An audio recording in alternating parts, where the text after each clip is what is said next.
Salut tout le monde, on se retrouve encore une fois aujourd'hui pour une petite vidéo spéciale. Je vais d'abord vérifier que la caméra marche bien. Ok, c'est bon. Bon, qu'est-ce que je disais? Ouais, vous montrer un peu, vous montrer carrément le site de fanfiction que je publie mes petites histoires. Euh, Comment dire? Pour cette vidéo-ci, je vais seulement faire le résumé d'une seule fanfiction, donc donc vous aurez compris, ça va s'étendre sur plusieurs vidéos. Est-ce que je peux... Oui, ok. Donc, c'est ça que ça a l'air quand tu arrives sur le site. Ouais, donc j'ai déjà fait de la recherche pour tenter de me trouver, mais en gros, c'est ça que ça a l'air. Donc, on va chercher Jenaria et compagnie. Et ça dit que j'ai écrit 9 histoires des univers de Naruto, Kemigami no Sobi, Star Wars, Uranus Club, Magic Kion Renaissance, B-Project, Harry Potter. Ouais, ça dit que c'est Harry Potter, mais bon, c'était pour le fameux défi que j'ai parlé dans une de mes vidéos. C'est que Filter et Kingdom Hearts. Donc, on va commencer par le Jardin d'Éden.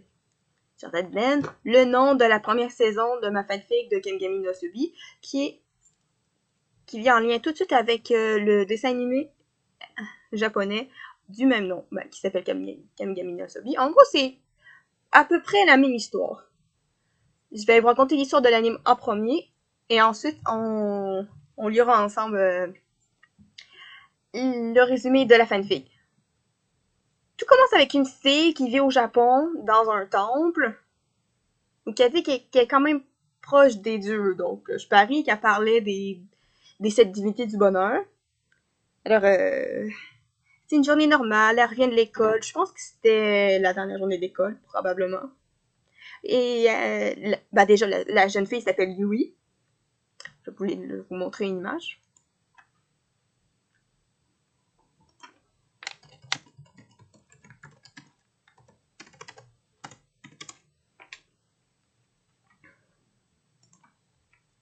Voilà. Voici Yui. Une fille normale, sauf qu'elle s'entraîne à l'épée. Elle dit plus tard que c'est l'art de dessiner avec son épée. C'est intéressant quand même. Et rendue chez elle, elle nous explique qu'elle avait pas trop de projets pour l'avenir. Elle savait pas trop qu'est-ce qu'elle allait faire. Se disant que probablement son frère plus vieux, disons pour ça, elle a 2 frères. C'est son frère plus vieux qui va prendre la relève du temple. Donc, elle sait pas trop quoi faire de sa vie. Elle a eu sa vie tranquillement. Jusqu'au moment qu'elle attend une voix étrange dans sa tête. On verra plus tard qui est cette voix. Donc, elle attend sa voix et en se tournant, elle voit que l'intérieur du magasin, elle l'appelle le magasin, mais c'est clairement une remise, une lueur à travers la fenêtre. Donc, elle y va, elle se pose pas trop de questions.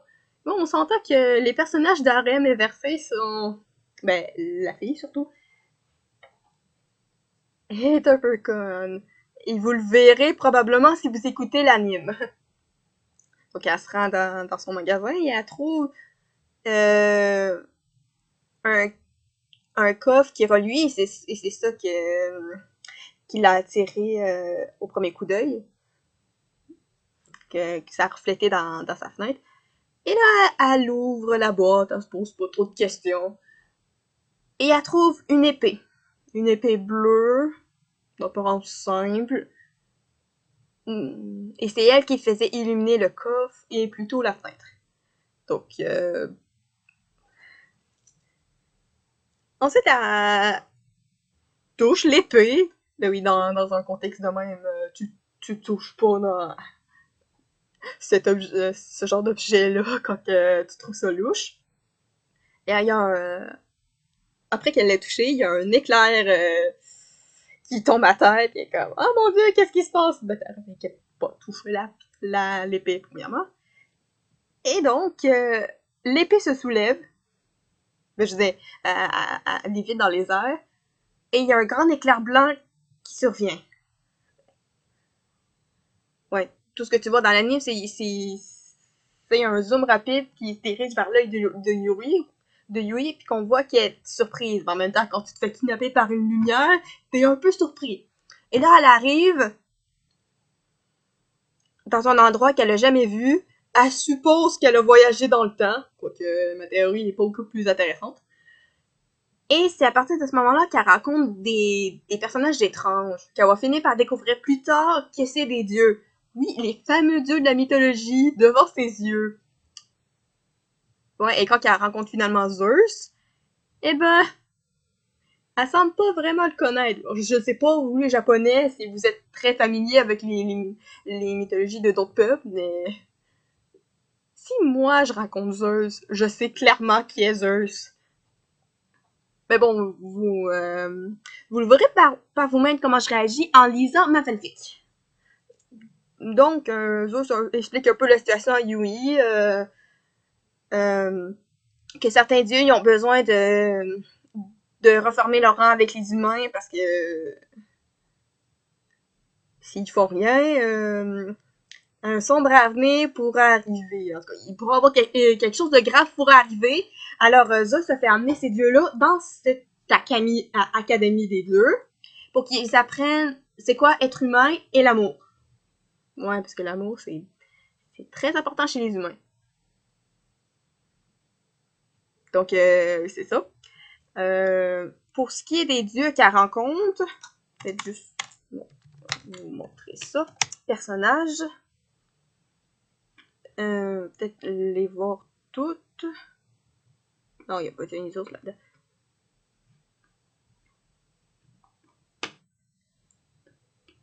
Bien, vous savez quoi? Pour vous montrer les personnages, ça va être plus facile si je vous amène sur mon autre blog de Skyrock. Donc, cherchez les blogs Genaria.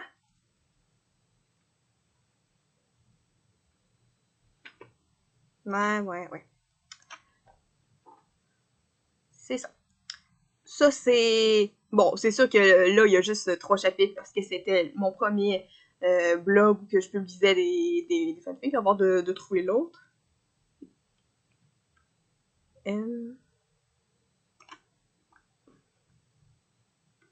Ah, c'est ça. Ouais, ça dit que je vais bientôt avoir un site web. Ça, c'est le site qu'on était tantôt. Ça, c'est...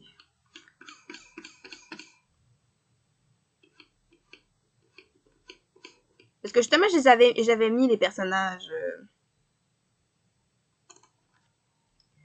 sur ce blog-là. Donc, c'est pour ça que je suis en train de le chercher. Oui.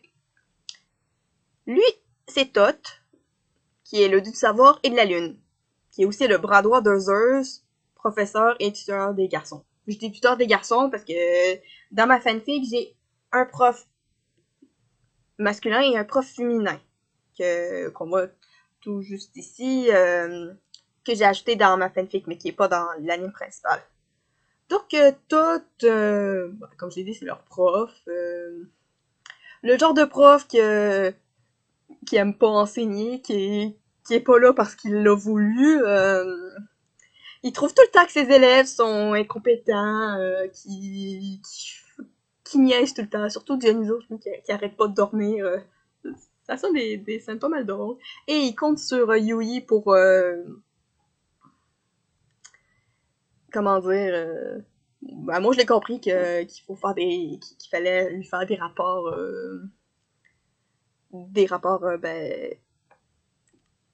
des activités, qu'est-ce qu'on fait et tout ça. Mais dans l'anime, il est même un peu... Ben, il est brusque aussi avec Yui, hein, il fait toujours cette affaire-là avec le muscle, ça c'est bien drôle. Mais bon, vous le découvrirez plus en profondeur dans la fanfic ou dans le dessin animé. Prochain personnage. Elle est seulement dans ma fanfic, il s'agit de Hathor, la déesse de l'amour, et on dit aussi que c'est la maîtresse de l'Ouest. Je me souviens plus trop où est-ce que j'ai poigné ça, c'est écrit sur mon blog. est professeur, dans ce cas-ci, elle est professeur de psychologie. Ouais, je me dis, si les dieux doivent apprendre l'amour, ben qui est de mieux placé pour leur enseigner l'amour? Hathor, qui est déesse de l'amour aussi. Ça aurait pu être Aphrodite, mais je me disais que ça serait cool d'aller chercher un dieu de la même mythologie que Thoth. Et c'est aussi la tutrice des filles. Et il y a aussi un petit commentaire que je rajoute ici, je vais vous le lire. J'ai décidé d'ajouter Hathor car elle est ma déesse égyptienne préférée et ainsi s'ajouter à Anubis qui est mon dieu préféré. Et aussi pour avoir une figure d'autorité pour les filles, comme Thoth l'est pour les garçons. Son design est de ma création, bien que je me suis basée sur la Hathor du film des dieux d'Égypte. Pour finir, son surnom est Tori.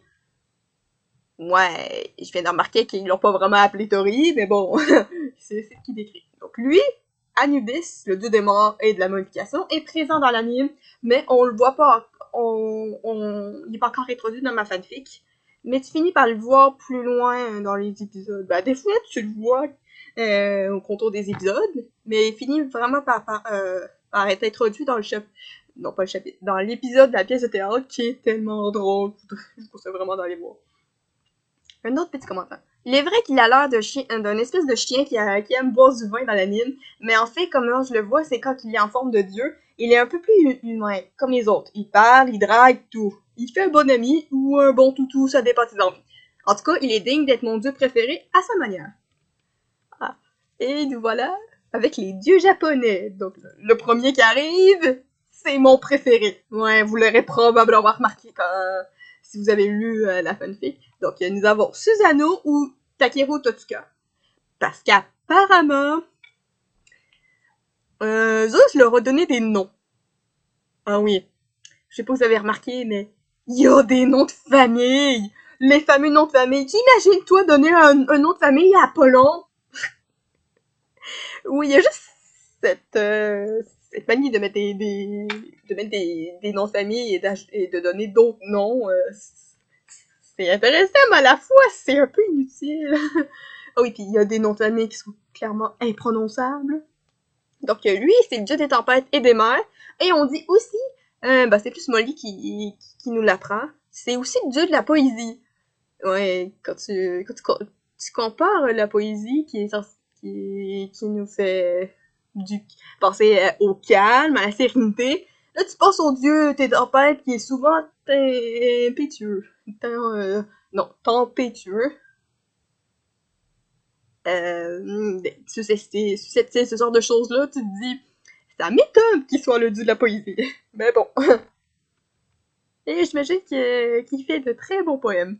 Je suis pas encore rendu loin dans fanfic, mais vous allez voir, je vous laisse la surprise. Donc ça, il s'agit de sa forme humaine, donc en gros, comment on le voit dans l'anime, et dans fanfic. Parce que dans fanfic, les filles, oui, ils sont 4, elles ont leurs vêtements normaux, puis les dieux ont un uniforme.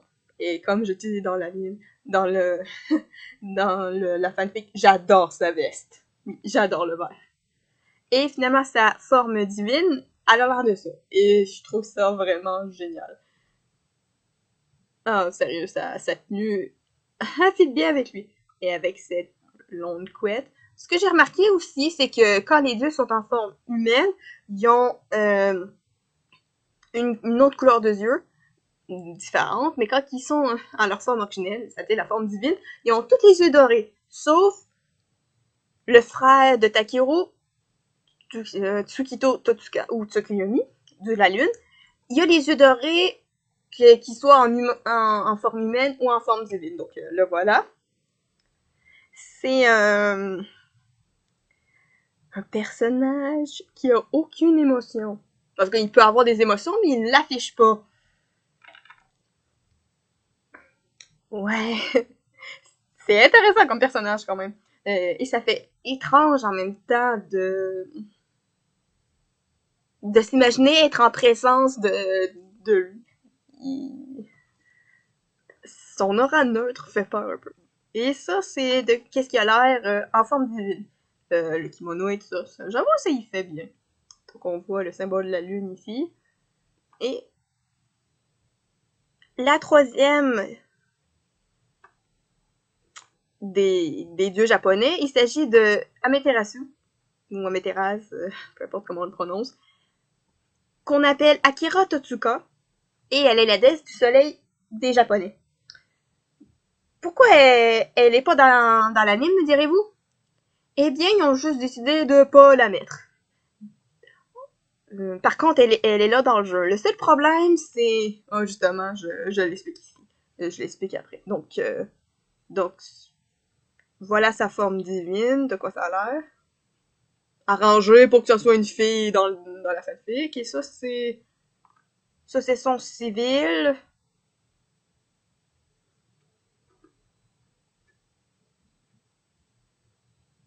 Ouais.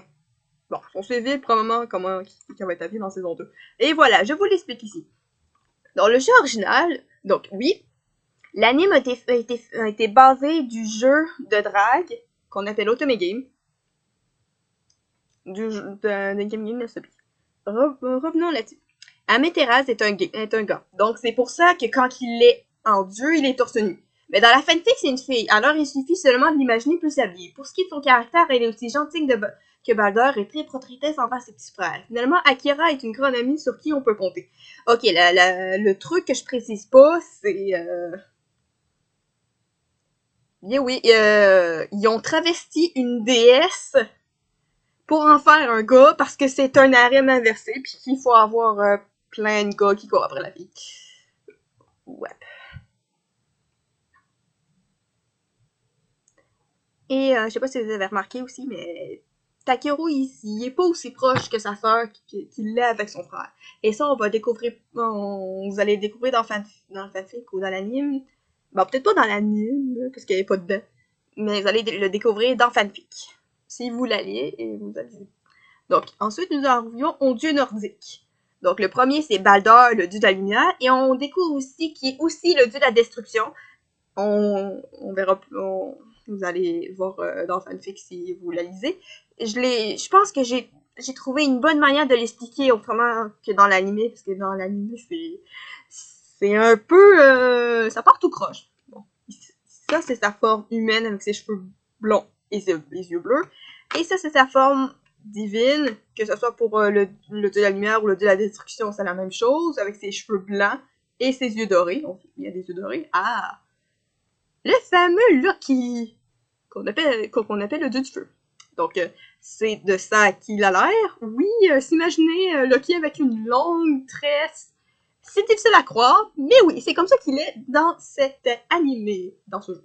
Donc, c'est ça qu'il a en forme humaine, et c'est ça qu'il a l'air en forme de dieu.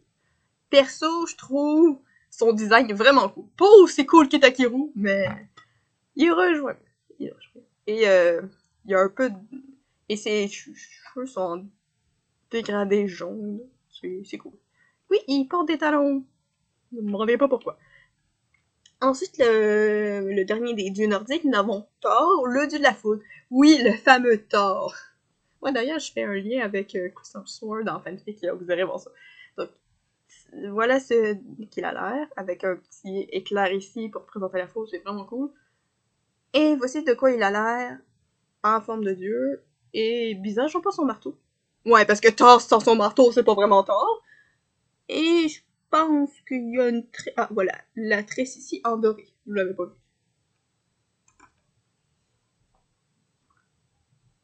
Et les dieux grecs. Donc, Zeus, le dieu du ciel et de la foudre, et directeur du jardin d'Éden. C'est comme ça, c'est de ça qu'il a l'air dans l'anime. Pourquoi il y a l'air d'avoir un petit garçon à côté, c'est parce que Zeus a la faculté de changer d'apparence. Et oui, mon personnage fait la réplique. Pas de cygne, pas de serpent, pas de taureau. Oui, parce que Zeus est genre connu pour violer des jeunes femmes en alors qu'il est sous forme d'animaux. Bon, peut-être pas violer parce que apparemment ces femmes sont en accord. Elles sont en accord. Oh ouais, il l'a d'ailleurs fait avec sa sœur Déméter. Ouais, on dirait que les dieux, ils connaissent pas vraiment le concept d'inceste. Donc, c'est deux formes, adulte et enfant. Nous voici avec Apollon, le dieu du soleil, et de la beauté masculine, de la musique, ce que vous voulez. Et bah c'est sûr que ça reste un de genre masculin, un de mes genres masculins préférés, mais Apollo n'est pas mon préféré. Il s'entend super bien avec mon personnage, mais ça s'arrête là. Ouais, il trippe sur un autre personnage. Oui, c'est comme ça que je l'ai voulu, au lieu que tout le monde trippe sur la même fille. Il a faut tripper sur une, mais pas la même. Donc, vous verrez sur laquelle il trippe. Et voici de quoi il a l'air dans l'anime. Surtout que il y a une belle petite animation à la Magical Girl qui se transforme, c'est bien drôle. Parce que quand il rajoute des trucs en faisant des des cracks, je pense que ça s'appelle. Ah. Et ensuite, Hadès, le dieu des morts et des enfers. Bah, quoique c'est pas vraiment le dieu des morts. Est-ce que je l'explique? Non. En fait, le dieu de la mort, c'est Thanatos. Et on considère plus Hadès comme le dieu des enfers. Faudrait que je corrige ça. Donc, c'est de ça qu'il a l'air en forme humaine. Il a deux yeux de couleur différente, un rouge et un vert. Ou un doré. Oui, c'est vrai, il y a le doré. Sauf qu'il cache son œil doré. Et ses cheveux sont verts au cas que ça paraît gris. Ouais, c'est probablement un truc de Machikaga, cette remarque-là, mais ils ont quasiment tous les cheveux longs en forme de dieu. C'est concernant. Donc, dans la fanfic, il a l'air plus jeune, environ 19-20 ans. Mais arrêtez, il est plus vieux que Zeus. Oui, c'est... Non, c'est Poséidon, le frère aîné. Ensuite, c'est Hadès et Zeus. C'est tellement drôle. Zeus essaie de faire régner l'ordre. Mais quand on pense que c'est le plus jeune de la guerre, le plus jeune dans les dieux grecs en tout cas. Et voici du vin et de ses excès, du théâtre et des homosexuels. Ouais, il y en a aussi pas mal, ceux-là aussi. Donc c'est de ça qu'il a l'air. Moi j'avoue, j'aime bien son côté léopard, tout ça. Mais ce que j'aime plus, c'est sa tenue de dieu. Là, ça rappelle bien les Grecs, là. Et bien sa couleur, mauve, ses cheveux rouge vin. Oh, aussi les cheveux un petit peu blonds. Donc, c'est tout pour les personnages. Ben, oui, il y a surtout les 4 filles. Ah, voilà les 4 filles. Résumé de la fanfic. Moi, je vous ai fait le résumé de l'anime. Donc, on va embarquer avec le résumé de la... Ah ouais, résumé de l'anime, résumé de la fanfic. Donc, on va embarquer avec le résumé de la fanfic. Comme ça, et ensuite, je vais pouvoir vous présenter les 4 filles. Les fameuses 4 filles. Donc, Laura a toujours vécu une vie normale, comme la plupart des jeunes filles de son âge, et elle ne s'en prise pas. Alors qu'elle revenait d'une sortie avec ses amis Alexandra, Catherine et Molly. Il y a aussi les 2 garçons, mais on va pas trop en parler. Ils reviennent plus souvent dans la saison 2. La jeune fille remarqua une étrange lueur venant de sa remise. Alors elle et ses amis vont pour y jeter un coup d'œil et trouvent un coffre contenant une épée. C'est alors qu'elle se retrouve en quelque sorte emportée par la lumière émise par l'épée et se retrouve au jardin d'Éden. Oui, il s'appelle au jardin d'Éden. Référence à la religion catholique ici. Ou christianisme. Séparés et avec aucun moyen de se contacter. Les 4 jeunes filles finissent par se retrouver après d'avoir fait des rencontres étranges et particulières. Après une petite discussion avec celui qui les a amenés ici, donc autrement dit Zeus, elles comprennent ce qu'elles auront à faire pour aider leurs nouveaux amis, et peut-être même plus. Qu'est-ce que j'avais écrit? Ouais. Laurence a toujours vécu une vie normale comme la plupart des jeunes filles de son âge et ne s'en prive pas. Sa rencontre avec les dieux va changer sa vie et celle de ses amis à jamais. Entre aider les dieux à apprendre des trucs sur l'amour, les activités, les garçons qui draguent et les souvenirs d'elle et son ex, Laurence est bien déportée. Oui, ça c'est aussi une autre nouveauté dans la fanfic. Laurence avait eu une relation avant que tout ça commence. Et ça va nous mener tranquillement vers l'intrigue de la saison 2. Donc, comment vous expliquer? La saison 1 qui regroupe les 12 épisodes de la saison de l'anime, en fait, a pas vraiment de... Ben, oui, il y a ce lien-là qui fait référence à la saison 2. Comment vous expliquer ça? On n'a pas vraiment... on a des petits des petits aperçus, mais on n'embarque pas tout de suite dans saison 2, seulement à la fin, ce qui est logique quand on y pense. Donc, ici, les personnages principaux. Elle, c'est Laurence, donc autrement dit, mon personnage. Cheveux bruns, yeux bruns, comme moi, qui aime beaucoup le vert. Et elle a 19 ans. Bon, oui, certes, aujourd'hui, j'ai 22 ans, mais à ce moment-là, dans saison 1, elle a 19. Mais plus tard, dans saison 2, elle va être un petit peu plus vieille. Je pense que dans saison 2, elle a mon âge. Donc, Alexandra, qui a aussi 19 ans. Ouais, quasiment le portrait craché de Baldur. Moi, je l'ai fait remarquer dans la fanfic. Donc, c'est Alexandra. Ouais, je te devrais peut-être préciser ça aussi. Donc, Laurence, qu'est-ce qu'elle... C'est quoi ses intérêts qui la distinguent des autres? En fait, elle a deux sides de personnalité. C'est pas qu'elle a une personnalité multiple, c'est parce que bon, Takeru l'expliquera mieux que moi, mais en gros, une part dans sa partie un peu plus brusque et dure et sérieuse, nous avons la guerrière. Elle sait manier toutes les armes. C'est quasiment un don, en fait, capable de manier n'importe quelles armes. Et son arme de prédilection est l'épée double. Je peux pas vraiment vous montrer ça maintenant, mais je vais vous montrer une photo de ce que je veux dire par une épée double. Okay? Et de l'autre côté, de son côté un peu plus calme et serein, nous avons la danse et tout ce qui regroupe aux arts au fait. L'écriture, la danse et tout. Alexandra, par contre, en a deux aussi. Elle se spécialise dans la musique et dans la cuisine. Donc, c'est pas mal à ça qu'on la reconnaît. Ensuite, la troisième, Catherine, qui a aussi 19 ans. Elle, si je pourrais la résumer en deux mots, ça serait une fanatique des sports. Elle est active, elle fait du sport, elle les fait toutes. Et conseillère en orientation amoureuse, c'est la spécialiste des relations. Donc, si les filles ont un petit conseil à leur demander, c'est à Catherine qu'il faut qu'elle demande. Et la quatrième, Molly, qui est un peu l'artiste du groupe au niveau des arts plastiques. Ouais, elle sait faire plein d'affaires. Et aussi, c'est un peu la bolée du groupe, donc qu'est-ce que je veux dire par bolée, c'est qu'elle est vraiment intelligente. Ouais, Laura s'explique. C'était quoi déjà? Oui, si on lui faisait un test de connaissance générale, elle aurait tout bon. C'est vraiment plein de choses.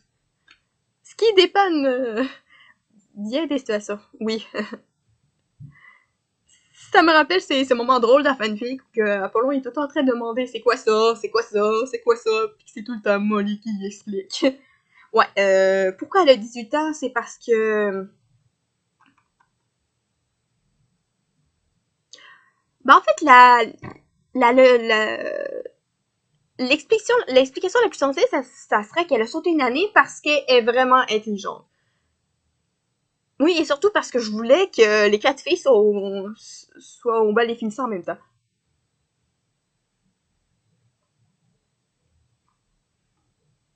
Ouais, qu'est-ce que j'écris, c'est que ces jeunes filles sont en design d'anime. Ça, c'est un site qui permet de créer...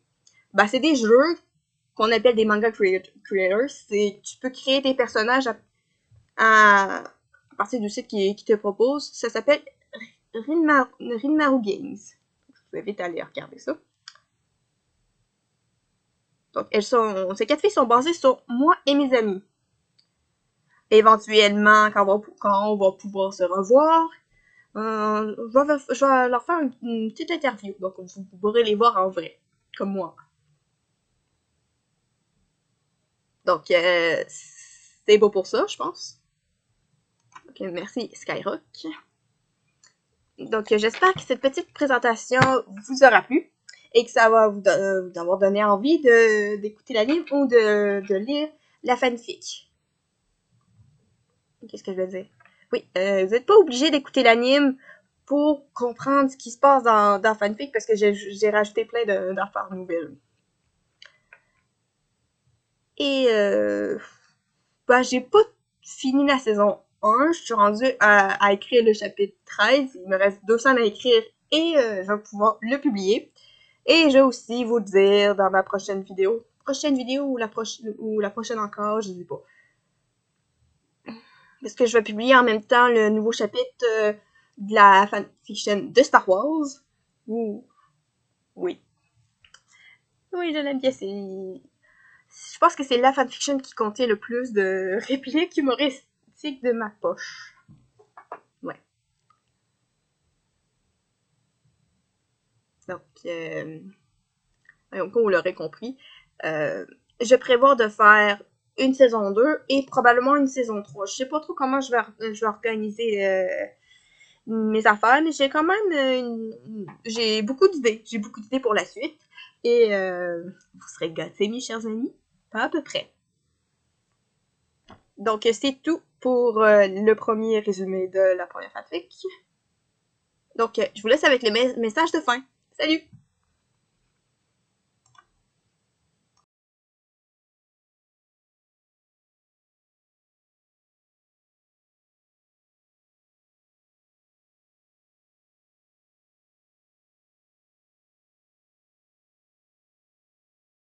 Espérant que vous avez apprécié, je vous invite à laisser un commentaire, à liker la vidéo et abonnez-vous. C'était John Aria et compagnie et je vous souhaite une bonne journée.